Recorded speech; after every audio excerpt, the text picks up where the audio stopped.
Rain lashed against the windshield, blurring the distant lights of the city. The cruiser idled on a winding, unpaved road, its headlights carving weak, ghostly beams into the darkness. Inside, the air was thick with the smell of damp wool and stale coffee. David Miller, 24 and fresh in uniform, gripped the steering wheel with both hands. His eyes, sharp, alert, searched the dense forest beyond the glass. Beside him, Sergeant Stephen Davies slumped in the passenger seat, picking absently at a half-eaten bag of crisps. Crumbs dusted the front of his already stained uniform. Right then, another wild goose chase. Old Mrs. Henderson probably saw a badger in her petunias again, called it a shadowy figure of malevolent intent. David didn't reply. His gaze was fixed on the silhouette of a mansion perched on the hill ahead, barely visible through the downpour. It was a monstrous shape, all jagged gables and blank, dark windows. A predator crouched in the night. You hear me, lad? These calls are always nothing, just lonely old biddies with overactive imaginations. The report said repeated suspicious activity, not a one-off. And the mansion's been empty for years. Empty for years, aye. Means nobody's been there to cause trouble. Probably squatters. Kids looking for a thrill. A bit of necking in a dusty old ballroom. The neighbors described a grotesque figure and screams. Screams of delight, maybe. Don't let your imagination run wild, rookie. This job's 90% boredom, 10% paperwork. The excitement's just a headache waiting to happen. Fine. I'll have a poke about. You stay here. Keep the engine running. And for God's sake, don't touch my crisps. David watched the older man lumber into the rain, his torch beam bobbing weakly. The storm swallowed him whole. The mansion loomed again, its upper windows catching a flicker of light. Movement or just the storm? Minutes passed. The rain drummed on the roof in a steady, numbing rhythm. Then came a sound, a distant thud, followed by a muffled crack. David's heart stuttered. He sat up straight, straining to hear, but the rain drowned everything. Dispatch, this is PC Miller, requesting a status check on Sergeant Davies. Over. PC Miller, Sergeant Davies has not checked in. Last transmission 5 minutes ago. Over. 5 minutes, I heard a noise. From the house, I'm going in. Over. Negative. Do not proceed. Wait for backup. Repeat, do not... But David had already opened the door. The cold rain hit him like needles. He drew his torch, unholstered his sidearm, and crossed the mud toward the looming silhouette.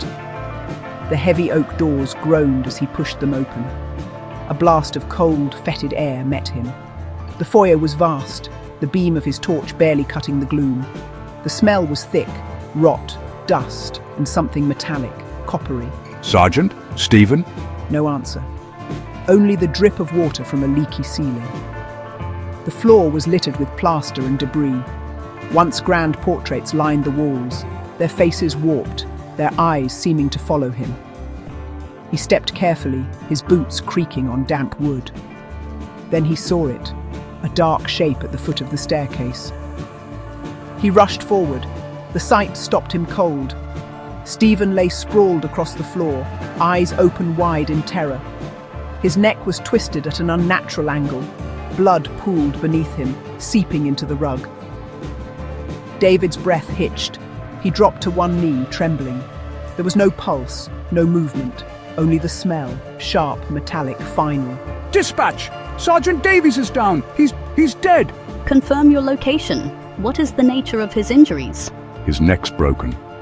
And there are marks, like something tore at him. Backup is en route. 10 minutes. Secure the scene. But David wasn't listening anymore. A wide drag mark in the dust caught his eye, leading away from the body, deeper into the house. He followed it.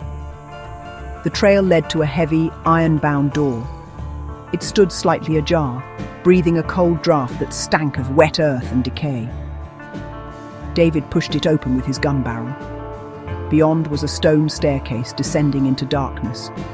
Each step creaked. The air grew thicker, fouler. The smell was unbearable now, a blend of rot, rust, and something unmistakably human. The stairs opened into a cavernous chamber. His torchlight revealed rusted tools, chains, and cages, large enough to hold a person. Some hung open, others contained only bones.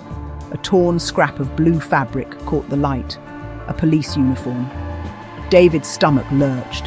His torch trembled as he swept it across the room.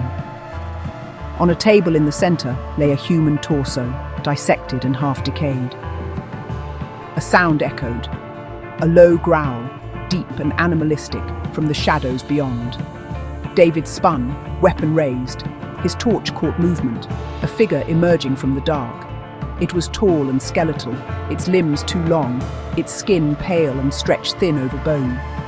Its mouth gaped open in a grotesque grin, and its eyes, red, glowing pinpricks, fixed on him. Another one. Fresh meat. Stay back, police! I said stay. Weapon? My weapon is me. It lunged. David fired. The report thundered through the chamber. The creature staggered, but did not fall. It shrieked, an ear-splitting sound that rattled his skull. David fired again, missed. Then claws slashed through the air, raking across his arm. He cried out, dropping his gun. The creature loomed closer, its grin widening. Such a pretty uniform. Such a pretty face. The thing screeched, staggering back, black fluid spilling down its face. David ran. He burst through the mansion doors, rain slashing across his face. His lungs burned, his injured arm throbbed. Behind him, from deep within the house, came a scream, inhuman and furious. He stumbled to the cruiser, fell inside, and grabbed the radio. Dispatch, it's Miller. It killed him. It's not human. Send backup now. PC Miller, maintain radio silence. Backup 2 minutes out. Do not engage. David's vision blurred. He could still smell that stench, decay and copper. He looked up at the mansion, its dark windows staring back. Then he turned the key. The cruiser roared to life. Mud and gravel sprayed as he tore down the road, leaving the nightmare behind. Or so he thought. 1 week later, sunlight filtered through the blinds. David sat in a hospital bed, pale and hollow-eyed. A detective inspector, crisp in a grey suit, stood at his bedside. PC Miller, can you tell us again what you saw? I told you, it was a creature, not human. It killed Stephen. It was in the basement, with bodies. We searched the mansion. No bodies, no creature. The basement door was locked from the outside. Locked? That's impossible. Sergeant Davies was found at the foot of the stairs. Broken neck, no other injuries, no signs of a struggle. You think I imagined it? You've been through a trauma. Sometimes the mind creates monsters to make sense of loss. It was real. It was real. 3 nights later, David disappeared. The television droned on in his empty flat. A news anchor reported his disappearance. A mugshot flashed on screen. Young, haunted eyes, the look of a man forever changed. In the kitchen, the window stood open. The wind howled softly through it. On the sill, deep and deliberate, was a single black claw mark. And if one listened closely, beneath the hum of the TV and the whispering rain, a voice could almost be heard. You ran, it said, soft as breath. But you cannot hide.